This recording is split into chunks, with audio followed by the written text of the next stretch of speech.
Hello students, आज हम जो है यूनिट 5 के बारे में बात करेंगे, जिसमें फर्स्ट टॉपिक है सिंपल स्ट्रेस एंड स्ट्रेन्स। तो चैप्टर शुरू करने से पहले सबसे पहले हम जानना चाहेंगे कि स्ट्रेस होता क्या है। तो स्ट्रेस सब लोग जानते हैं कि it is the ratio of force per unit area, right. और इसकी जो अगर फोर्स न्यूटन में है, एरिया एमएम स्क्वायर में, तो इसकी यूनिट क्या होगी? न्यूटन पर एमएम स्क्वायर। लेकिन आप लोगों ने कभी सोचा है कि जो हमारा प्रेशर होता है वो प्रेशर भी होता है फोर्स अपॉन एरिया, और उसकी भी यूनिट सेम होती है। तो डिफरेंस क्या हुआ स्ट्रेस में और प्रेशर में? तो अब डिफरेंस की बात करें तो जो हमारा जो प्रेशर होता है वो आपका जो है एक्सटर्नली डेवलप होता है किसी बॉडी पर फोर्स अप्लाई करने से। लेकिन जो हमारी जो स्ट्रेस होती है, स्ट्रेस क्या होता है कि जो हम फोर्स अप्लाई कर रहे हैं उस फोर्स के कारण जो रेजिस्टेंस जनरेट हो रहा है, रेजिस्टिव फोर्स, उसके कारण जो प्रेशर जनरेट हो रहा है उसको हम बोलते हैं स्ट्रेस। तो इसलिए जो स्ट्रेस की जो डेफिनेशन हुई वो डेफिनेशन ये है कि it is an internal resistive force offered by a body when it is subjected to external forces or loadings. Stress is generally two types. That is the uh, following type, and that is tensile stress. Tensile stress will generate due to the tensile forces applied on the body, and mathematically it will be the force upon area of cross section at which that force is acting, right? Stress is denoted by sigma, or if it is tensile, so we can take small t as suffix. Second is compressive stress, in which this is generated due to the uh, compressive forces applied on the body। ये आपके compressive forces हैं, और इसका cross sectional area आपका ए है, तो आपका sigma C equal to F upon A. Next is the shear stress. Shear stress is offered due to the load applied tangentially on any face of the body, right. तो इससे क्या होता है कि बॉडी हमें डिस्टॉर्ट करने की कोशिश करती है। जैसे कि हमने फोर्स हमने यहाँ लगा दिया, हम नीचे भी लगा सकते हैं, लेकिन नीचे हमने इसको जैम किया हुआ है। तो इससे हमारी जो बॉडी बॉडी है हमारी क्या होगी? वो डिस्टॉर्ट होगी, मतलब कुछ शेप ऐसा हो जाएगा बॉडी का। ए साइड ऐसी हो जाएगी और ए वाली साइड भी ऐसी हो जाएगी, अभी आगे बताएंगे आपको। और इसको हम टॉस से नोट करते हैं, और ये होता है आपका force ratio of force to the cross sectional of tangential area. जिस टेंजेंशियल एरिया पे फोर्स लग रहा है उसका क्रॉस सेक्शनल एरिया से डिवाइड कर देते हैं, तो equal to F upon A, right. Next is the strain. What is strain? Strain is the ratio of change in length to the original length. ये आपकी जो है लेंथ आपकी जो है लॉन्गिट्यूडनल हो सकती है या लेटरल हो सकती है। तो इसी के अकॉर्डिंग आपकी जो है लॉन्गिट्यूडनल और लेटरल स्ट्रेन स्ट्रेन सी बनती है, वो हम आपको बताएंगे। तो सबसे पहले जो है सिंपली जो आपकी टेंसाइल स्ट्रेन है, अगर हम इस पर टेंसाइल फोर्स लगा रहे हैं बॉडी पे, तो आपकी एक्चुअल साइज की बॉडी है और उसका सपोज ये साइज चेंज हो गया, मतलब ए वाली डायमेंशन आपकी जो है डिक्रीज हो रही है और ये वाली आपकी बढ़ रही है। तो जो लॉन्गिट्यूडनल है आपकी जो है डेल्टा एल अपॉन एल होगी, तो that is L S minus के एल अपॉन एल। और लेटरल आपकी जो है डेल्टा डी अपॉन डी, तो डी माइनस की डी अपॉन डी, मतलब ओरिजिनल चेंज इन लेंथ, मतलब जो है फाइनल लेंथ माइनस के इनिशियल लेंथ। ओके।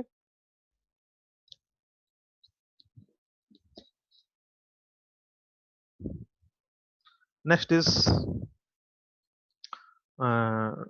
जब बॉडी कंप्रेसिव फोर्स से सब्जेक्टेड होगी तो उसका जो है साइज आप देख रहे हैं कि ये आपका साइज मतलब जो है इसका लेटरली बढ़ रहा है, लॉन्गिट्यूडनली घट रहा है, तो उसी के अकॉर्डिंग आपकी स्ट्रेंथ होंगी। Next the shear strain. Shear strain क्या होती है?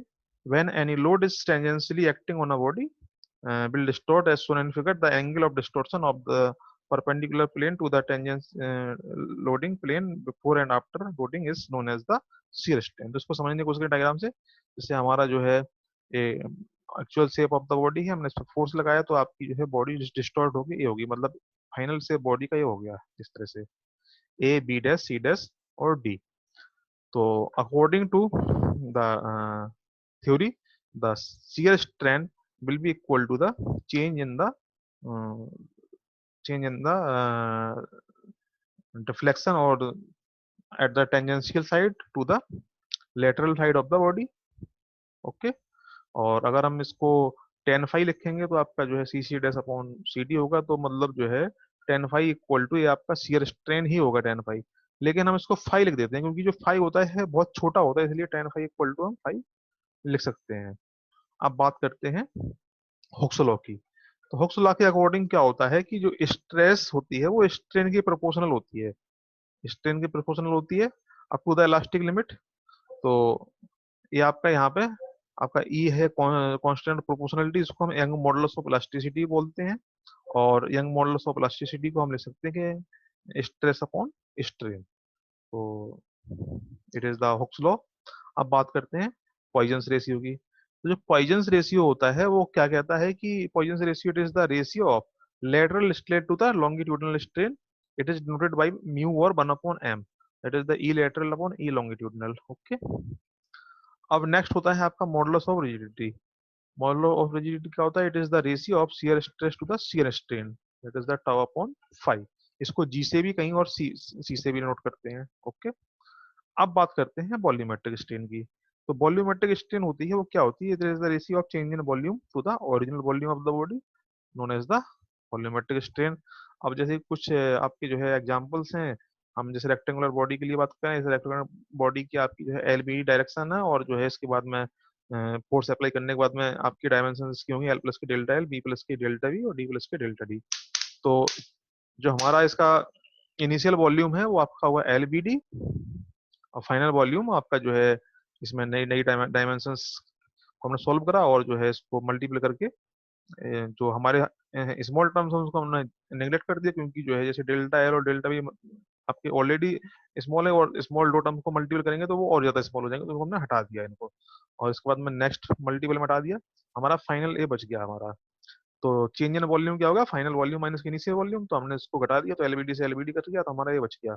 वॉल्यूमेट्रिक स्ट्रेन इक्वल टू क्या होता है? Change in volume upon two the initial volume है ओरिजिनल वॉल्यूम। तो ये हो गया आपको। तो हमने इसके अलग अलग टर्म से डिवाइड करेंगे तो delta B upon B, delta L upon delta D, मतलब जो हमारी volumetric strain equal to strain in H direction, strain in by direction plus strain in Z direction. Next जो है जो वॉल्यूमेट्रिक स्ट्रेन की बात करें हम, that is for circular body और सिलिंड्रिकल बॉडी। तो इसमें हमने एक बॉडी कंसीडर करी जिसकी लेंथ एल है और डायमीटर डी है। तो initial volume pi by 4 D square L होगा, और फाइनल वॉल्यूम आपका जो है डायमेंशन होंगे आपकी डी प्लस के डी और एल प्लस के डेल्टा एल, तो आपका जो है करस्पॉन्डिंग वॉल्यूम आपका जो है ये हो गया सॉल्व करने के बाद। ए चेंज इन वॉल्यूम निकाल लिया हमने घटाने के बाद में, तो हमारा ये आ गया। इसके बाद में वॉल्यूमेट्रिक स्ट्रेन का फार्मूला लगाया हमने, जो है ये आपका जो है, तो E B equal to E longitudinal plus के 2 टाइम्स ई लेटरल। ओके, मतलब जो डी है हमारी वो लेटरल डायमेंशन है।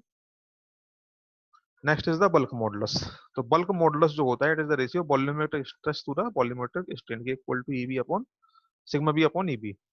अब जो हमारे जो है इसमें तीन रिलेशन है बड़े ही इंपॉर्टेंट है। इनमें से जो है कोई भी एक रिलेशन एग्जाम में आ सकता है, और जो है ये आपके जो है these relation are between E C के। तो सबसे पहले हम रिलेशन ई और के बीच में पढ़ते हैं, क्योंकि ये मतलब जो है ऑर्डर में है। तो देखिएगा हमने एक क्यूब कंसीडर किया, इस क्यूब में आपके जो है सिग्मा एन आप देख रहे हैं कि सिग्मा एन से सब्जेक्टेड है। तीनों में sigma X, sigma Y, sigma Z, और हमने जो है इक्वल मान लिया, सिग्मा एन के equal X Y Z direction में लगे हुए हैं। तो now tensile strain along X direction. तो एक्स डायरेक्शन में जो स्ट्रेन है हमारा वो क्या होगा? That is the sigma X upon E, समझ गए होंगे आप हुक्स लॉ के अकॉर्डिंग। अब जो है सिग्मा एक्स पे तो आपका इंक्रीज हो रहा, और सिग्मा बाई सिग्मा जेड में क्या होगा? उसका क्रॉस सेक्शन डिक्रीज होगा। तो ये माइनस में आएगा आपका, मतलब ये आपका कौन सा हो गया आपका? ये आपका लॉन्गिट्यूडल या आपके लेटरल स्ट्रेन हो गए। तो इस इन लेटरल स्ट्रेन में हमने देखो एम यूज किया है, मतलब पॉइजन रेशियो का, राइट। तो क्योंकि हमने पढ़ा है कि जो पॉइजन रेशियो था वो क्या बताया था मैंने?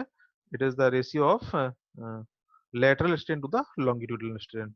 ओके। तो वही हमने इसमें इस्तेमाल करा, तो ये आपका आ गया सिग्मा एन अपॉन ई, हमने कॉमन ले लिया क्योंकि इक्वल है तीनों, one minus two upon M. Similarly along by axis आपका जो है ये हो जाएगा, और जेड एक्सिस आपका जो है ये होगा।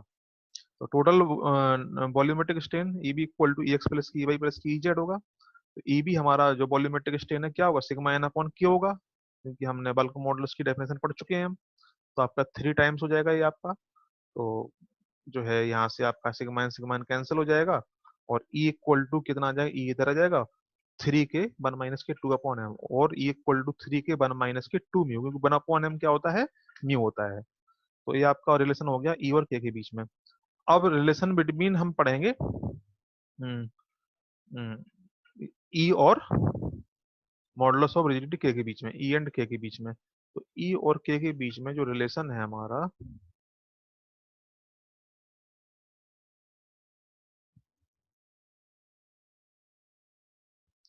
इसको हम जो है नेक्स्ट क्लास में पढ़ेंगे।